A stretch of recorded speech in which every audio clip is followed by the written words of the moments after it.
ছোট্ট সময় থেকে আমি একটা প্রবাদ শুনতাম, যেটা হয়েছে কান নিয়ে গেছে চিলে, মানুষ কানে হাত না দিয়ে চিলের পেছনে দৌড় পারতো। আজকে আমার সাথেও ঠিক এমন একটা ঘটনাই ঘটছে।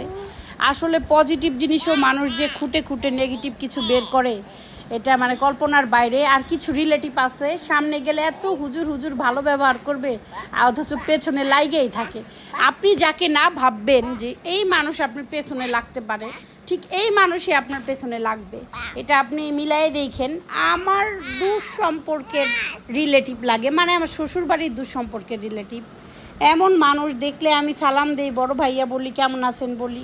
সেই মানুষ কুটনামি করে আমার ভিডিও নিয়ে, তাও পাবলিক প্লেসে। এত সুন্দর একটা পজিটিভ ভিডিওর ভেতরে সে নেগেটিভিটি বের করে আমার ভিডিও ডিলিট করানোর জন্য আমাকে মানে জানানো হইতেছে বারবার। এমন ফালতু চিন্তা ভাবনা বাদ দেন বড় ভাইয়া। আপনার মতো রাগা মাছকে আমি 2 টাকার দামও দিতাম না, কিন্তু আপনি আমার সম্পর্কে বড় ভাই লাগেন। ওই রেসপেক্টটা বজায় রেখে আমি আপনাকে দাম দিতাম, এভেন সালাম দিতাম, বলতাম ভাইয়া কেমন আছেন। কিন্তু এই রেসপেক্টটুকু আপনি ধরে রাখতে পারলেন না। আপনার মতো ছাগলকে তো আমি দ্বিতীয়বার থু ফালানোর জন্য ডাক দিব না।